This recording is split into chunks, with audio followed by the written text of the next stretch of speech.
An balima kunnafoni cakɛlaw bɔlɔlɔ matrafabaw n'o ye internet ye aw ni ɲantuma aw bisimila maliweb.net ka don kibaru kɛnɛ kan.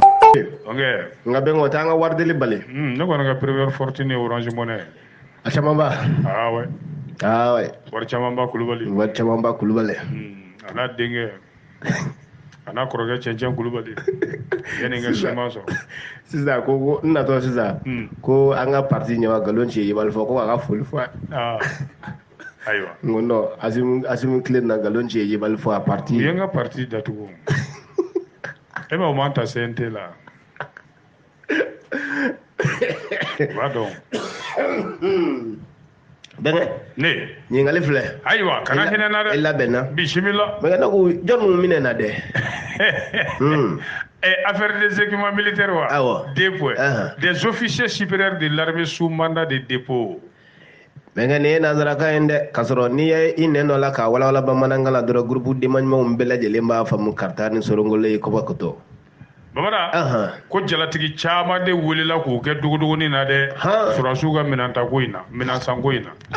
don Malizeti kɔnɔ i b'a ye Bamara ale bi surasiw ka minansan ko in ka ne affaire dulonlen don i k'a dɔn pôle économique et financier de Bamako la Bamara u y'an ka jalatigi caman de wele k'u kɛ wo la an ye kunnafoni in sɔrɔ bonda min fɛ kiriso mɔgɔw fɛ dɛ Bamara u welela k'u ɲininka ni k'u minɛ k'u don mɔɔ la k'u bolo sera forobafɛn ma yɛlɛma ani yurugu sike minɛ n'o de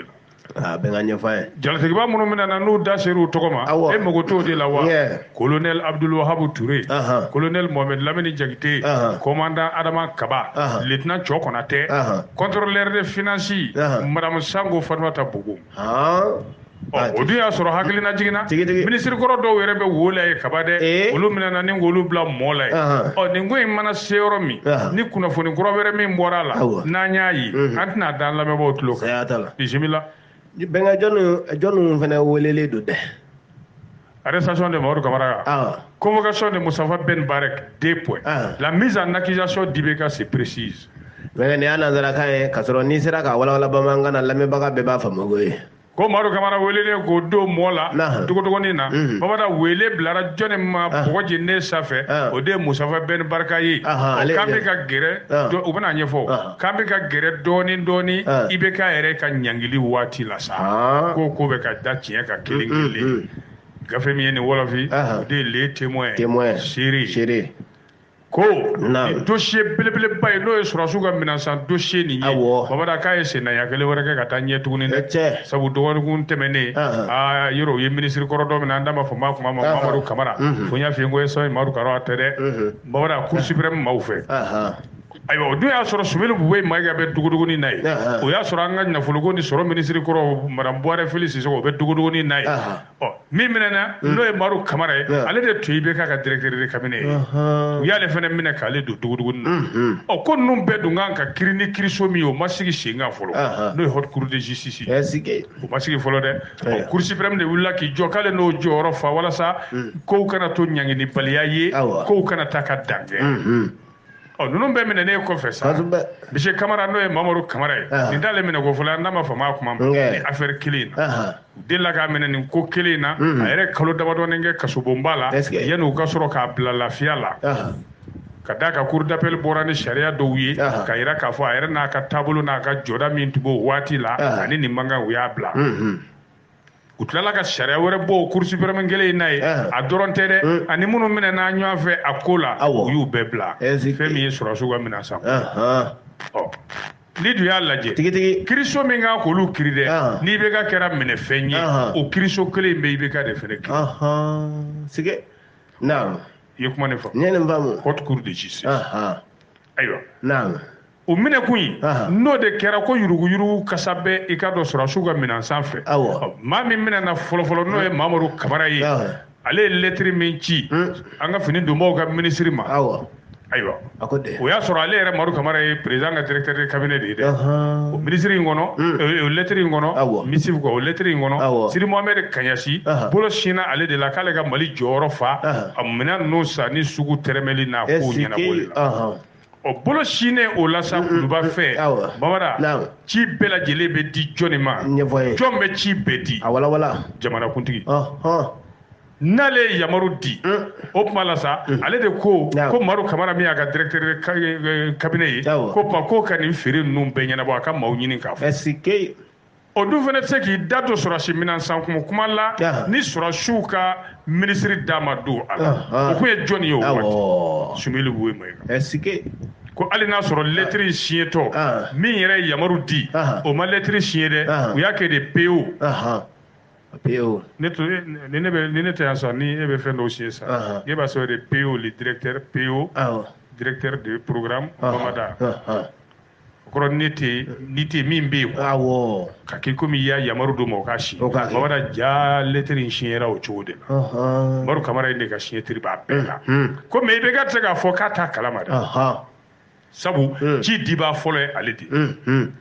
Kaɲasi jɔnni don Siri Mohamɛdi Kaɲasi an ka jagobakɛla don opérateur économique don a dɔnnen don kosɛbɛ sabu a jɔyɔrɔ bonyara IBK ka campagne na kalafili min kɛra san 2012 ni dun y'a jateminɛ o lettre in dɔrɔn ni kiiri tigilamaw y'o sɔrɔ a ka directeur de cabinet n'a ka conseiller lettre min signé ni olu y'o sɔrɔ k'o b'a yira k'a fɔ a jɛnna n'a ye a jɛnna n'a ye dɛ sɛbɛ fasiriba ka mana kɛ cogo cogo ko dalacɛli kɔni tɛ se ka k'a la ko lettre in dira o ni lettre in dun dira komi n y'a f'i ye cogo min a siɲɛbaga ani min y'a bila k'a siɲɛ olu bɛɛ de bɛ kulun kelen kɔnɔ n'i y'a ta k'a lajɛ munna olu ye sugantili ta k'a ɲɛsin Siri Mamadu Kaɲasi ma k'o ka minɛn ninnu ko bɛɛ ɲɛnabɔ k'a ko bɛɛ latɛmɛ o fɛ a commande n'a sanni n'a fɛn ko weleweleda bɛ ka taa cogoya min na Bamada k'an ka suru IBK weleweleli la dɛ awɔ ko hali n'a ma nɔbɔ ko wɛrɛ la a na nɔbɔ k'a ye fasamantiya kɛ hali n'a ma nɔbɔ o fasamantiya fɛnɛ na a na nɔbɔ k'a ye janfa kɛ sabu a ye jamana janfa ka d'a kan a ma se ka jamana ka saraw lakana o ɲɔgɔnna o de bɛ sɔn ka wuli ko ni hakili lajiginna ni hakili b'a la ko ɲɔgɔnna wulila jamanatigi ko ale fɔra min kɔ ale yɛrɛ ye a fɔ k'u ko kiiriso sigi haute cour de justice o nana sigi wasabulon kɔnɔ a kun sigila ni ŋaniya minɛ maa si kun t'a dɔn dɛ ja ATT weleli ko kun don ayiwa o la sa ni kiiriso in Mamada o de bɛ faamabaw kiiri ministres ni i ka dɔn jamanakuntigiw ayiwa ko hali n'a fɔra o kiiriso in tɛ yen ni Cour suprême bɛ k'i jɔ o jɔyɔrɔ in na ko ɲangili na se IBK ma dɛ ka da mun kan maa kuma cɛ minnu ni n da selen filɛ u tɔgɔ ma k'olu bɛ wo kɔnɔ yen ko k'a sɔrɔ kiiri haute cour de justice ma sigi ko Cour suprême m'o baaraw kɛ wa k'olu minɛ k'olu don kaso la wa ka d'a kan ko minnu kɛra a bɛ ka ɲɛdɔn dɔɔnin k'a mana kɛ cogo cogo Mustafa Ben Barka welelen min filɛ nin ye Cour suprême fɛ k'o fana IBK masuruna mɔgɔ belebele ye dɛ ko hali avion sanko kuma o bɛɛ bɛna ɲɛdɔn de na sɔrɔsiw ka minɛn sanko kuma k'a bɛɛ de bɛ ka ɲɛɲini k'a ɲɛdɔn k'o kuma nɔbɔli bɛ ka surunya dɔɔnin jamanakuntigi kɔrɔ la a kɛta ka fasiri don ka lasalabagaw laadiriya la n bɛ o faamuna bisimila n bɛ ne ko jɔn ye hakililajigin kɛ dɛ o de bɛ yan nɔ dɛ deux groupements de magistrats rappellent que le dossier du docteur Choguel Kokala Maïga est encore pendant devant le 5e cabinet du pôle économique et financier. Mais ni ngone nandara ga en kasorni nendala ka wala bamananga na amse ka doni ngoma la obara go magistrat jekulu belebele fla magistrat ga lafasa tom belebele fla ulu de hagilna jiginge kanga hagili jigide ko ali bi noboli min be sogeli noka ko ali bi a ko dulone do tribunal la de yoro jume pôle économique ga cabinet duruna Molé de af odi noboli jume bena nyefi wala magistrat ga tom belebele no procureur ga tombay e wodo AMPP association malienne des procureurs et poursuivants nous ga la fasali tom belebele min be o TRF Simaïwa référence syndicale des magistrats kolu dabali de bana gouvernement yɛrɛ so dajuru bɛ cɛ min bolo bi ko o dun nɔbɔlen do critique la maw ko sɛgɛsɛgɛlikɛlaw fɛ dɛ o ye jɔnni ye Choguel Kokala Maïga chef du gouvernement de transition ayiwa bisimila ni kiri tɔn belebele sa u y'a yira k'a fɔ u ye communiqué de kɛ alamusa tɛmɛnen kɔrɔ ka bɔ ni nin kumaba in ye k'a fɔ sɛbɛn fasiriba de ko o la sisan ko nin kɔni ye la guerre de wulilen i ka dɔn procureur ka tɔnba ye n'o ye association malienne des procureurs et poursuivants n'u ka lafasa tɔn belebele ye n'o ye référence syndicale des magistrats RFSIMA nin ye guerre de wulilen olu ni Choguel cɛ sa dɛ u ye communiqué in kɛ alamisa tɛmɛnen u fila bɛɛ bolonɔ bɛ a la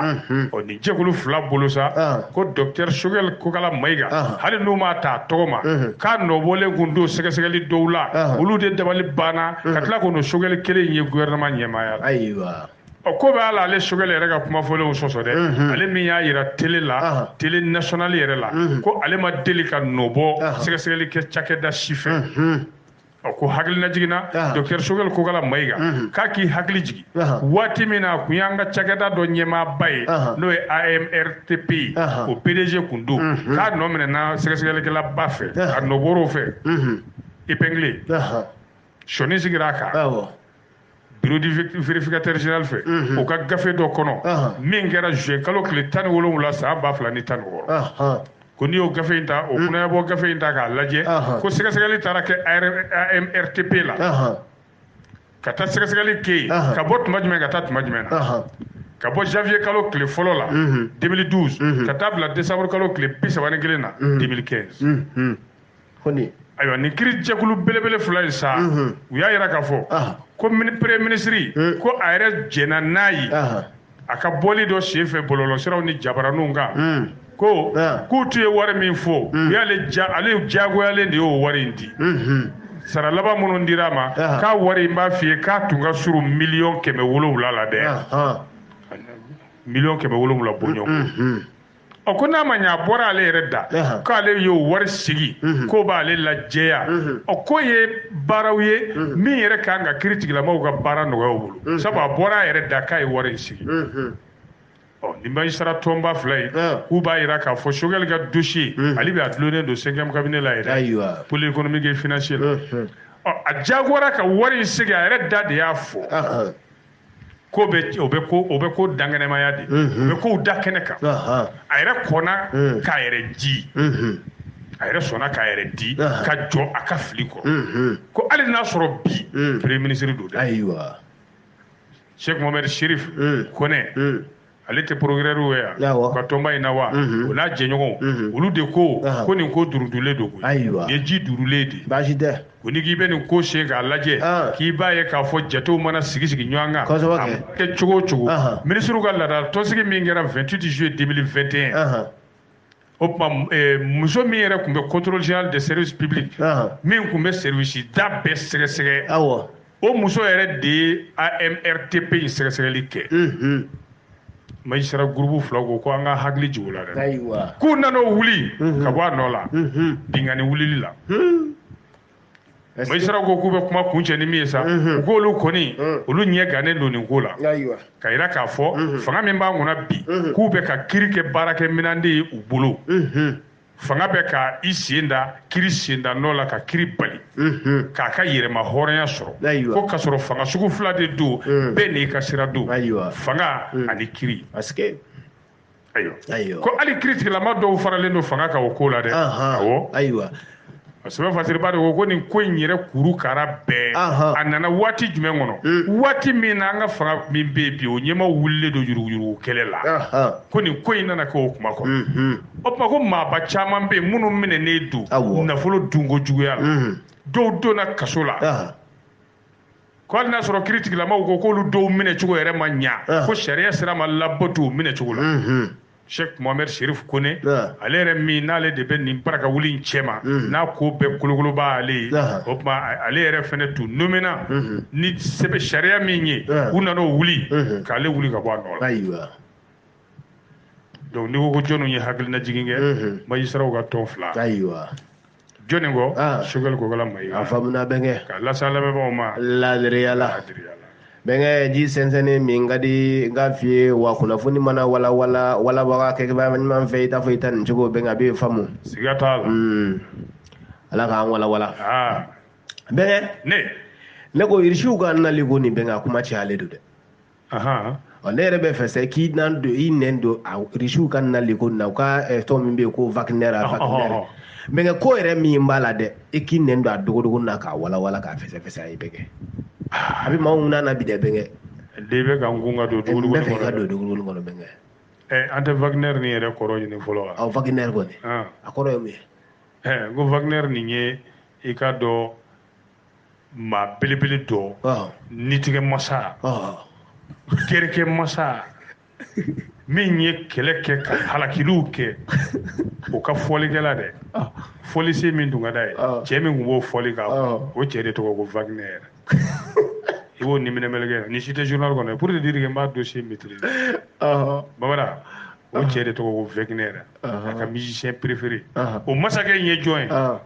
Adolf Hitler alimanw ka fanga kɔrɔ ye guerre mondiale waati min tun bɛ Allemagne kunna Hitler ali sini a suma ye n'an bɔra i ye ɲininka de an ka don gafe kɔnɔ Bamada e m'a fɔ ko dossier Wagner wa c'est qui attend le Mali ne ko mun bɛ Mali ɲɛ nin ko la n b'a fɛ k'o de f'i ye i n'a fɔ l'indépendant y'a fɔ cogo min Bamada i b'a dɔn k'a fɔ discours min kalanna Choguel Kokala Mayiga fɛ Nations Unies na o don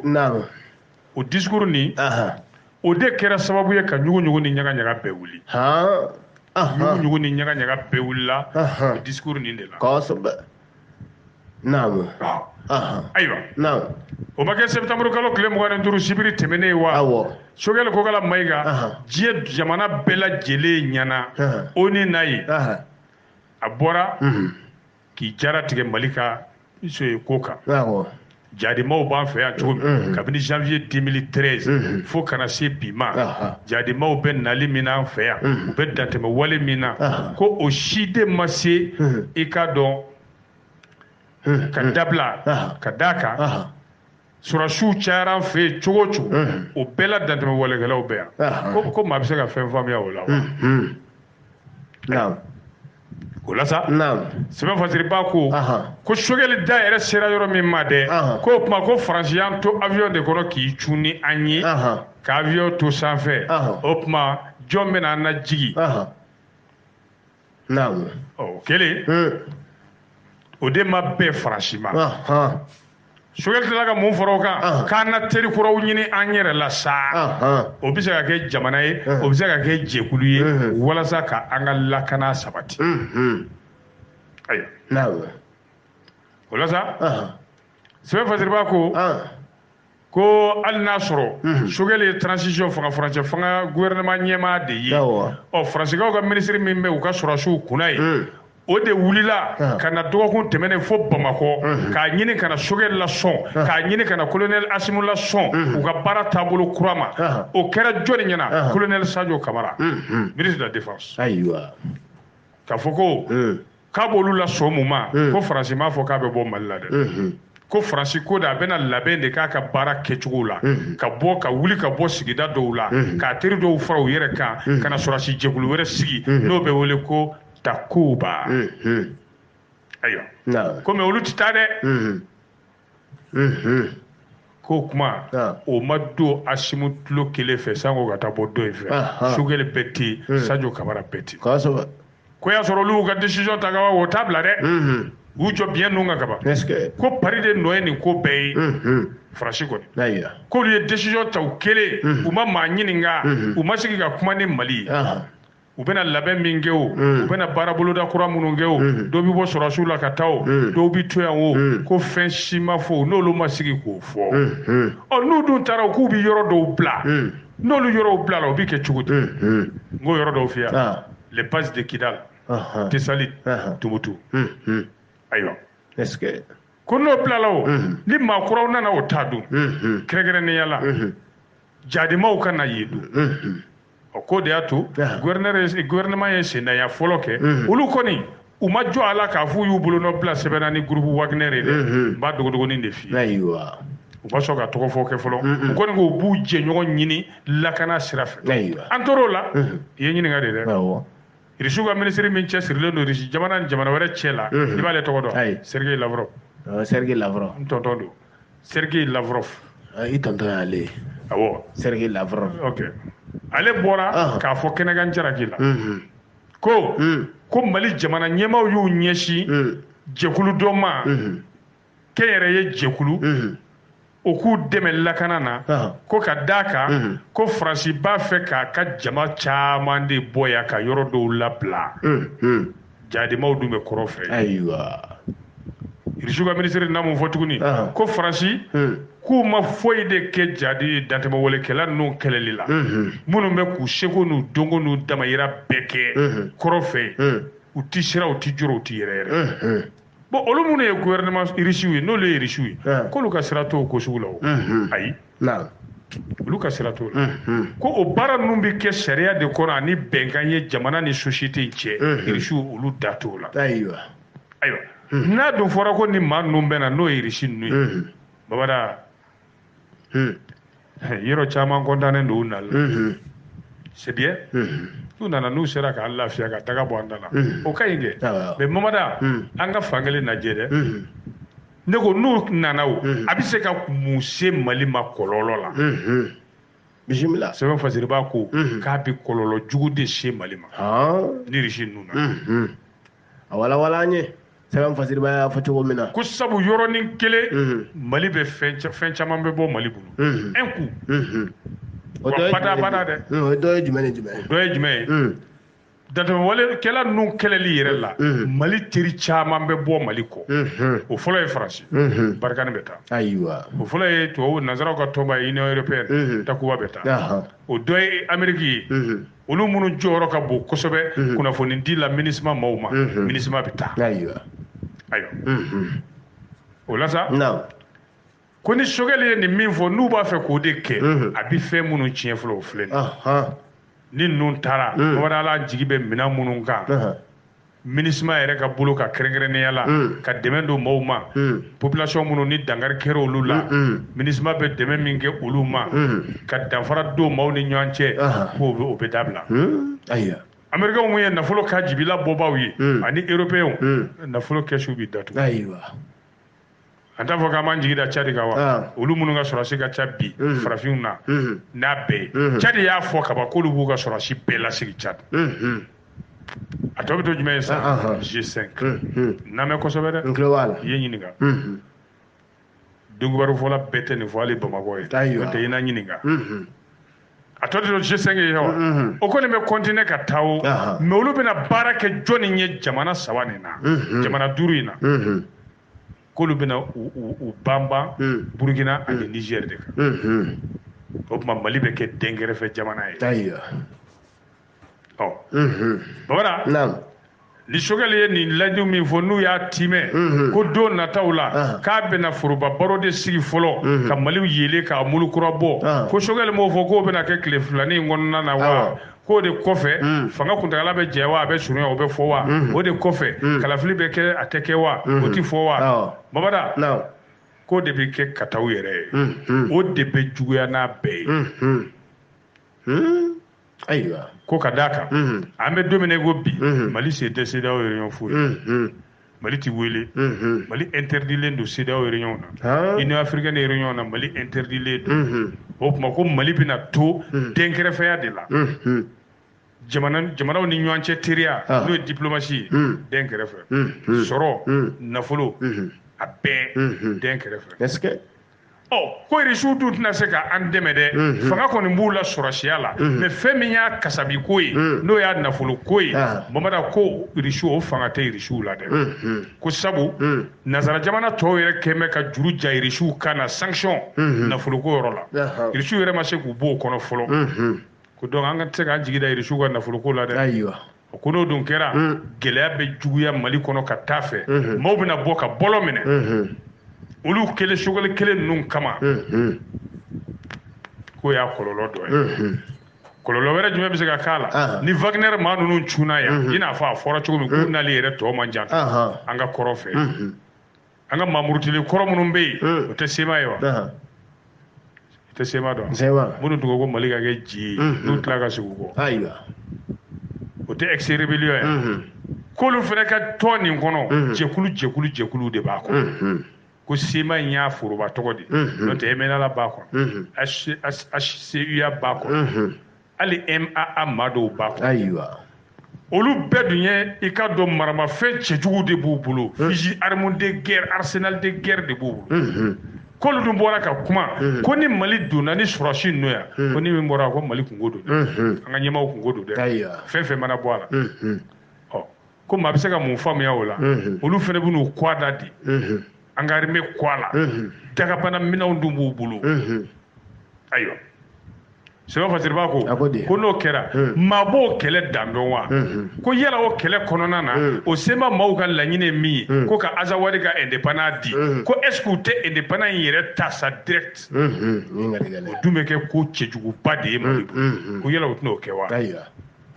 ko an tɛ min fana dɔn waati min na Sogɛl ale bɛ k'i yɛrɛ kɛ juge ye Babada nin kiiri in na n'o ye an ni Faransi cɛ kiiri ani MINUSMA ni fɛnw Babada contrat Wagner ko in na m'a f'i ye Wagner n ye Wagner kɔrɔ f'i ye nɔ ale tun ye musicien ba de ye Adolf Hitler ka musicien ba de don Adolf Hitler min n'o ye fagali min kɛ diɲɛ kɔnɔ deuxième guerre mondiale la hakɛ t'a la dɔnkilidala musicien min kun ka da o tɔgɔ de ye Wagner ninnu fana y'u ka jɛkulu tɔgɔ dɔw de la Wagner ko maa t'a dɔn fɔlɔ ni Sogɛl n'u y'a signé dɛ ni transition maaw n'u y'a signé maa t'o dɔn fɔlɔ dɛ ko mais n'a sɔrɔ a ma kɛ ayiwa k'u kan'a kɛ Sɛbɛn Fasiriba k'ale b'o ɲini sɔrɔsiw fɛ dɛ transition maaw fɛ dɛ u k'a ko bila u kan'a kɛ ko n'u y'o kɛ u bɛ Mali in kisi Mamada gɛlɛya ma hakɛ tɛ gɛlɛya min na Mali bɛ kolonkolon a wulili o ye makaritɔ ko bɛɛ ye o kɔfɛ subhanallah nin y'a dogodogo ninnu de bɛn gafe jumɛn de nin fɔ tan indépendant Sauti Hayidara wani Kureshi Bani Hashim ni y'ale ka mirinanta ye ayiwa baasi tɛ bɛnkɛ ne ka cɛkɔrɔba delila k'a fɔ ye a ko de Babada ko ni ko nan'i ma cogo cogo i b'a lajɛ bolo fila de kan n'a ɲɛna ok kana t'o dɔrɔn kan dɛ n'a ma ɲa dun bon bi maliden caman kɔni ɲɛ b'a la ni irisiw nana ko ɲuman don ne kɔni hakilina yɛrɛ o ye an caman hakilina o tɛ wa mais n'a ma ɲa dun o fɛnɛ ko yɛrɛ f'an k'o jate lajɛ o de y'a to ne ka jate kɔnɔ ne m'a fɔ irisiw kana na u ka na n'o bɛ se ka kɛ sababu ye k'an lafiya c'est à dire lafiya irisiw yɛrɛ tɛ dɛ hali ne yɛrɛ bɛ kɛ mercenaire ye m'o f'i ye fɛn fɛn bɛ se ka jamana in lafiya Wagner dɔrɔn tɛ hali Poutine n'a ka dan ye an bɛ na n'a ye i y'a faamu donc c'est bon mais n'a ma ɲa dun olu ka nali fɛnɛ kɔlɔlɔ f'an k'o de fɛnɛ calculer dɛ qu'est-ce que ça peut nous apporter comme conséquence fâcheuse désastreuse voilà ko in b'o yɔrɔ de la n'o tɛ vraiment moi je suis d'accord mais ala ye kɛ Mamada surasi hakɛ joli bɛ kɔrɔn fɛ ne ko an ka suraka ninnu yɛrɛ bɛɛ ta sa a tɛ tɛmɛ maa 10,000 kan an ka kɛ maa 20,000 ye a kɛ maa 30,000 yɛrɛ 30,000 personnes an ka ko ye surasi joli bɛ kɔrɔn fɛ Barikani yɛrɛ dɔrɔn Faransi maa 50,000 MINUSMA n t'o da dɔn G5 n t'o da dɔn Takuba n t'o da dɔn EGTM américain ta n t'o da dɔn tuma dɔ olu bɛ se ka dɛsɛ ninnu na bon i b'a dɔn ne bɛ Murutile ninnu bɛ se ka minɛn jumɛn sɔrɔ ko o ɲɔgɔnna tɛ Amérique ko ɲɔgɔnna tɛ Faransi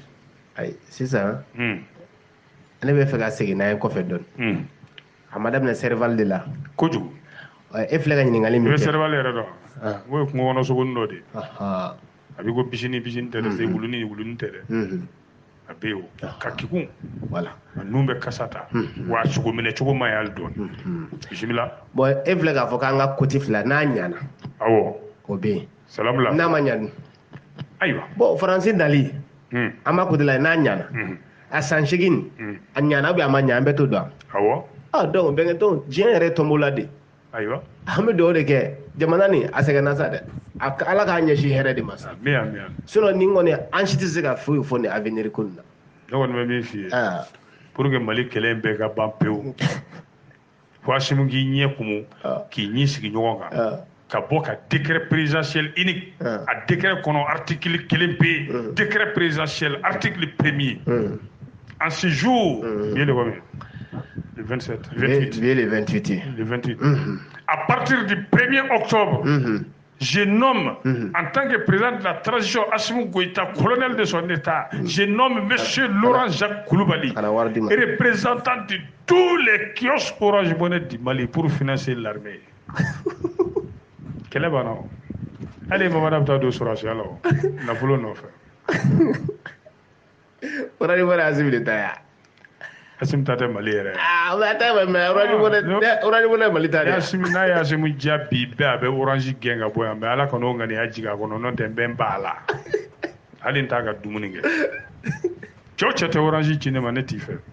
Ate mama o ya fitiri. Amana ga fe fe. Ibara nga force me ente jo. Jo fe che kulura ntoko be chukumi che sene kanga wakelen chi lura ma. Ala wakelen chi sa.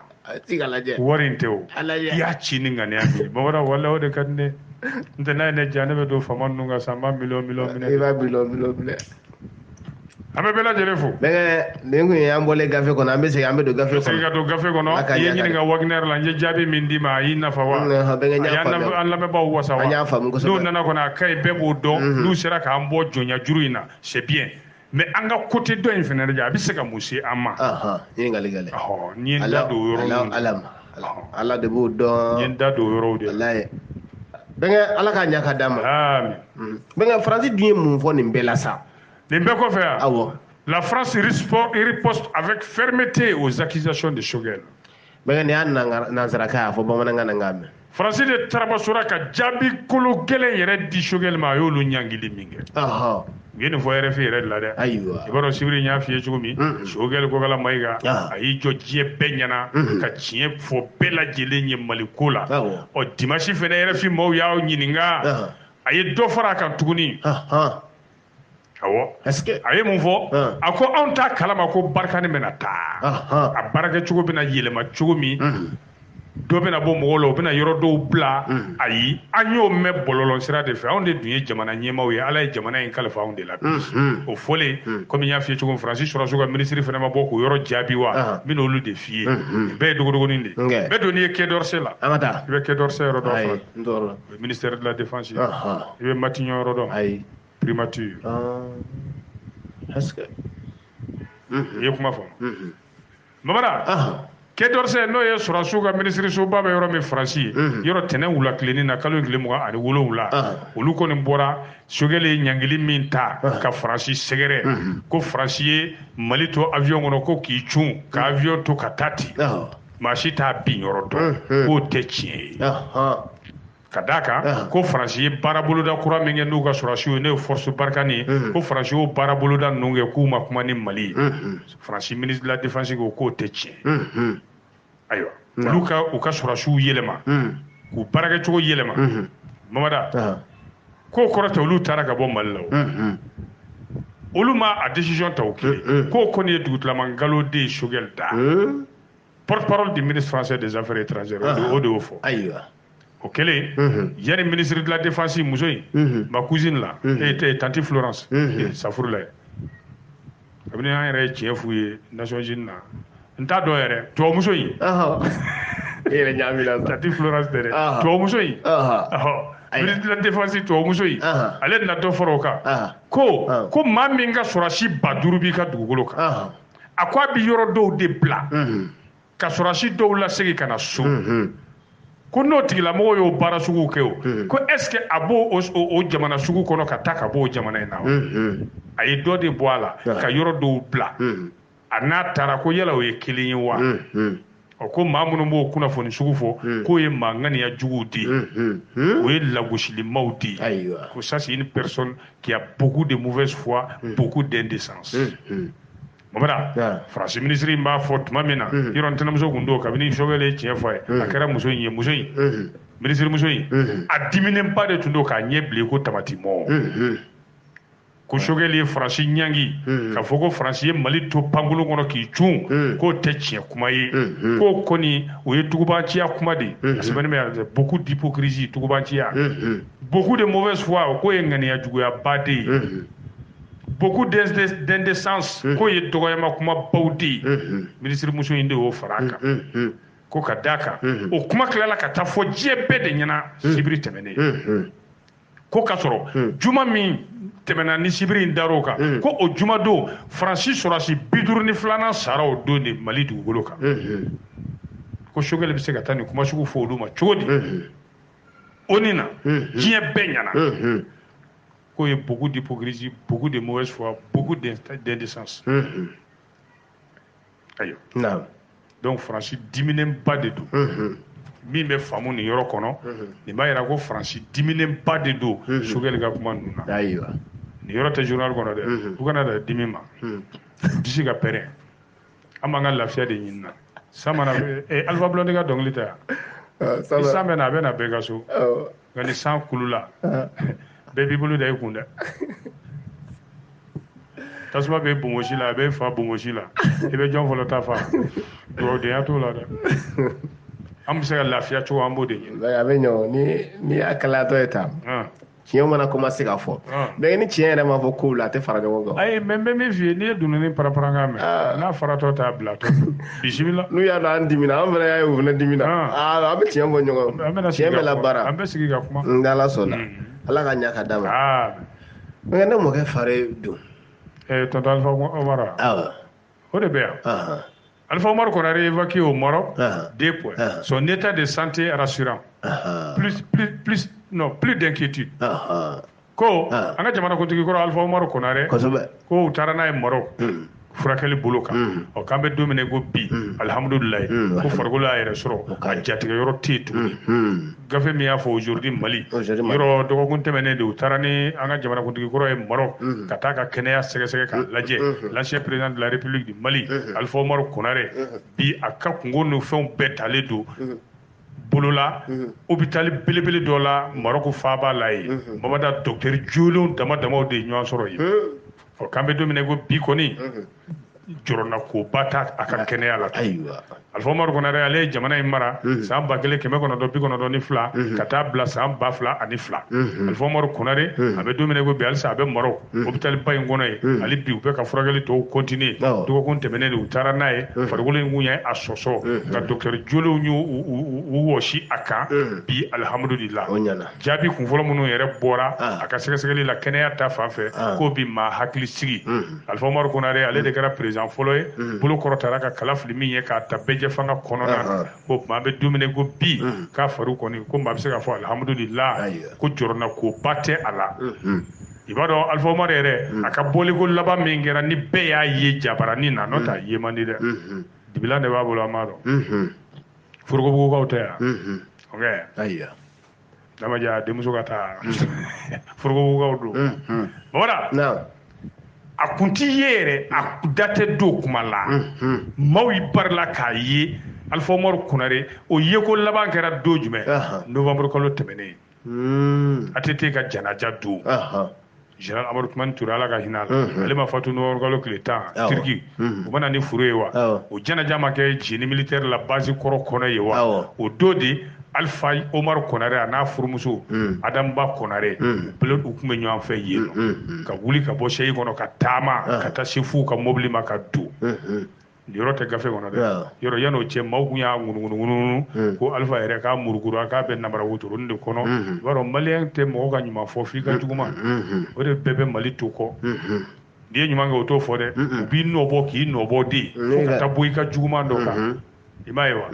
o de y'a to an k'an tilen dɔrɔn a bɛɛ ka fisa an yɛrɛ kumakɛlaw ye vidéo maniw ni radio kumakɛlaw ni animateurs ni journalistes ninnu activistes ninnu olu kɔni bɛ ɲɔgɔn kɔ de sa n ka se k'i ka fiɲɛ dɔ ye est-ce que u bɛ ka dɔɔnin bɔ a la sisan ou bien ne t'a ye an t'a dɔn ayi dɛ dɔɔnin bɛ ka bɔ a la kɛ kiritigilamaw bɛ blague tugun u ye joli joli kɛ wo la tiɲɛ don communicatif Umaru Touré kabini procureur Touré non a kɔrɔbɔ kɛ i bɛ dan kɔfɛ hali yɛrɛ n'i y'a dan tɛmɛ n'a sɔrɔ mandat bɛ extradition b'a n'o jamana cɛ i bɛ kɛ kɛsu kɔnɔ ka na dɛ hali i tɛ bɔ a kalama k'i minɛ dɔrɔn ka sunɔgɔ pikiri k'i la dɔrɔn i bɛ bɔ min kalama i bɛ avion kɔnɔ i dulonnen bɛ senu sanfɛ k'i don charge boîte kɔnɔ ka na n'i ye k'i sɛgɛsɛgɛ k'i kɛ wo la vidéokɛla ninnu a jamana cilaw de ka ca ko janto a la ɲɔgɔn sɔnjugu ka bon komi a caman tɛ silamɛ ye fɛnɛ quoi n'o tɛ silamɛ tɛ mɔgɔw ka kojugu sɛgɛsɛgɛ ka wɔyiba n'o ye quoi hali a wajulukɛlaw bɛ yen o de ye dɔ bɔ a la wo kono do min do na la ko an kana ɲɔgɔn fisɛ ka ɲɔgɔn fiɲɛ jugu labɔ ko k'a yira mais nafolo kama u bɛ nin bɛɛ kɛ parce que mɔgɔ caman bɛ tɔn ka fɛ bɛ min fɛ an balo cogo kan yan n'u yɛrɛ ne ni ka orange ba 2000 ni 1000 ni wallahi men di an ka so ka tɛmɛ a dɔw ka tun ka fɛ wallahi summa tallahi mais bɛɛ bɛ se ka mɔgɔ bila mɔgɔ wa i b'a la ala u bɛ dɔw bila galonda yɛrɛ le la yɛrɛ ka galon da ka galon yɛrɛ da i la nafolo nɔfɛ bi a bɛ galon da i la ka dɔɔnin bɔ a la an ka tubi an ka tubi ka bɔ don dɔ ye bi ye dɛ nka sini ye lahara ye dɛ ala ko a y'a kɛ dɔrɔn a bɛ ne sɔrɔ aw ɲɛ ye o de to an b'a d'i ma wulibali de la c'est-à-dire mamada n'i bɛ anw sɔn k'an to an ka o tiɲɛw kan a di n'i t'a di a to yen denbaya maa si tɛ s'a kɔrɔ ala de bɛ s'a kɔrɔ siga t'o la bilahi ne ni denw den fila ne ka limaniya ka bon ni ta ye ala de bɛ se ko bɛɛ la hali n'i bagara ma ka bin kan a kɛra ala ɲɛna ne bɛ taa jɔ jɔn ma ninnu na ko wari di yan n'u t'a di mais u bɛna di ni condition min ye dun c'est ça mais tunkaranke de b'i sɔn mamada sans condition mais deli yɛrɛ man yɛrɛ sans condition ne ka fisa ni suyɛnden ni ye ne bɔlen k'a fɔ bi ka gɛlɛn ma o de y'a sɔrɔ a gɛlɛyara dɛ wa n b'o fɔ maaw ye n bɛ minnu dɔn dɛ i m'a fɛ tɛ bɛɛ di o caman yɛrɛ ye marakaw ni kakɔlɔw ye ani n kanubaw minnu ye n kanu fo ka gurupuw sigi n tɔgɔ la n b'a fɔ nin ko in bɛ yen dɛ fantanya bɛ yen dɛ fantanya yɛrɛ tɛ o ne yɛrɛ bɛ dɛmɛ fɔlɔ min ɲini walahi mamada malo sɔngɔ tɛ baarakɛminɛn o de y'a bɛɛ ban o de gɛlɛyaba b'an kan bi table de mixage gɛlɛya b'an kan bi ordinateur ko gɛlɛya b'an kan bi an ka antenne kan ka nettoyer plus de 8 ans a câble ma nettoyer a b'o bɔ dɛ n'a ma caya n'o ye o dɔw yɛrɛ dɔrɔn ye 100 dɔɔnin ka ca n'o yɛrɛ 725 000 u nana devis kɛ o don mais an b'a bɛɛ de yira ala la dɔrɔn n bɛ baara la débrouiller yɛrɛ de la mais n'i ye tɔgɔ in mɛn Laurent Jacques ko dɔgɔ ko miliyari b'a bolo nka ala k'a kɛ bɛnkɛ n'o kɛra nka ala k'a kɛ ni miliyari kɛra i bolo sisan dɔnkibaru bɛ ja o ala k'a kɛ ko ni miliyari kɛra i bolo sisan e journaliste milliardaire bɛnkɛ i bɛ de kɛ émission kɛ ka taa i bɔ n kunna dɔnkibaru banna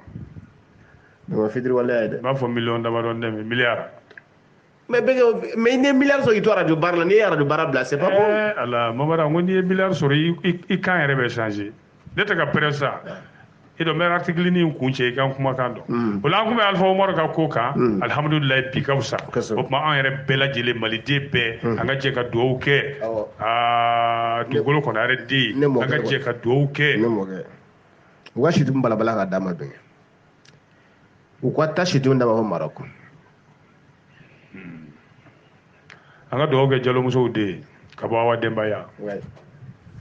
bawda ala k'a ɲuman segin an ma Mali la amina rabi awɔ Alifa Umaru min a ka fanga kɔnɔna la diɲɛ fan caman ye Mali bonya ka Mali lakodɔn diplomatie la dɛ ma bolofara wɛrɛ fɔ dɛ n ko diplomatie o kɔni a ye Mali kɛ samalolo de ye diplomatie la El Hadj Haidara ale ka fasiri don aujourd'hui Mali kosɛbɛ bawda i ye ne kɛ milliardaire ye i bɛ kuma cogo ko voix in bɛ changer yɔrɔ ɲɛ nin fɔ cogo mamada kiri yɔrɔ ala ni ne ye miliyari sɔrɔ ni bɛ mamada fɔ sa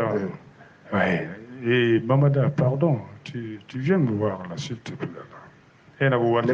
ne ma foyi mais n ko ye waritigi kuma cogo ne min ka kuma mɛn ko e ko cogo di mamada viens me voir là rapidement là n'an fɛ joona teliya quoi hali yɛlɛ cogo bɛ falen an ma yɛlɛ ko la ala ko fata mais ni miliyari sɛ bɛ yɛlɛ cogo milliardaire kan ka yɛlɛ cogo moi en tant que milliardaire yɛlɛ ko kɛra yɛlɛ ko ye cogo o cogo e bɛ o y'a bannen ya mɛ ko kamana ganbaatɔ yɛlɛtɔ dɛ ala bɛ se waritigi yɛlɛ la ka sɔrɔ wari tɛ mais ni fatan don i n'a fɔ lasi se suru kɔnɔkɛka walayi yɛlɛkan bɛ ko dɔ su kasi kan an ka taa n'an ka dɔnkibaru ye dɛ nin fɛn kuntan yɛrɛ tɔgɔ fɔli ma ye ne i ko ala ka jɔn dɔw bɛ to ɲumankɛ la ko fu bɛ awo tora be soro ku babada go ala ka jɔnɲuman dɔw ɲuman kɛ tɔ u ala ɲini tɔ yɛrɛ u bi bɔnɛ sɔrɔ bɔnɛ min n'a bɛ se u ni ma u bɛ bɔnɛ u ni la awɔ ni ɲɛfɔ ye kɛ e bɛ fɛ ka dɔ de ɲɛfɔ ya babada o dun dɔ kɛra dɛ mini Nigeria a kɛra cogo di les richichimes Kayode Baduru meurt enflammé dans une église o kɔrɔ ye mun ye bɛnkɛ babada ko ni nafolotigiba in n'a tɔgɔ de ko Kayode Baduru tasuma de y'a jeni k'a mɔ église kɔnɔ k'a to ala ɲini na multimilliardaire babada n'i ko fonisiraya banna Kayode Baduru la yen de babada k'a sacogo ye bɛɛ lajɛlen de dabali ba ka bɛɛ kɔnɔna fili église yɛrɛ kɔnɔ Nigeria faaba la ye Lagos miliyariw de b'a fɔ a dun kɛra cogo di bɛnkɛ tasuma y'a sɔrɔ n bɛna ɲɛf'i ye n tonton n kɔrɔkɛ don ala ka hinɛ grand frère la Kayode Baduru o fɛnɛ kɛra kɔrɔkɛ nafolotigi tɛ yan o don a ma fatu wa e bɛ ɲina tiɲɛ ko quoi tiɲɛ don a to janajaw ka ban waa wele kojugu mɔgɔra nin tun ye nafolotigiba de ye a fatura an bɛ dugawu kɛ ala ka hinɛ tasuma fɛ u talen ala deli la u to misiri kɔnɔ ye babada tasuma de y'a jeni a ma b'o tasuma jeni da la dɛ mais nin ko in bɛɛ nana cogo di yɔrɔ ka ala deli modèle dɔw bɛ yen u b'o kɛ maabaw ye église kɔnɔ ye babada k'a finijɛ d'u la k'u funfun ni latikɔlɔn kasa dumanw ye f'u bɛ ɲigi latikɔlɔn fɛ babada ka bujiw sigi k'u lakori ka tasuma kɛ buji ninnu na ka buji kelen minɛ ka da yɛrɛ ma o tuma a bɛ sigi u bɛ ala deli a ka ye ni fɛn fɛn fɔra ala bɛ sɔn k'o kɛ y'o ala deli de labɛn a ye babada ka parfum ji de funfun a ka sa église ba in kɔnɔ ye ale yɛrɛ ɲɔngirilen tora o bujiw cɛma ye an tora de la dɛ mamada buji de tasuma filɛ ten kɔrɔ ka duloki ɲiginen parfum na k'o minɛ ten o y'a sɔrɔ parfum ji bɛ hali cɛ kunkolo n'a ɲɛdaw la tasuma ye cɛ minɛ ten balaw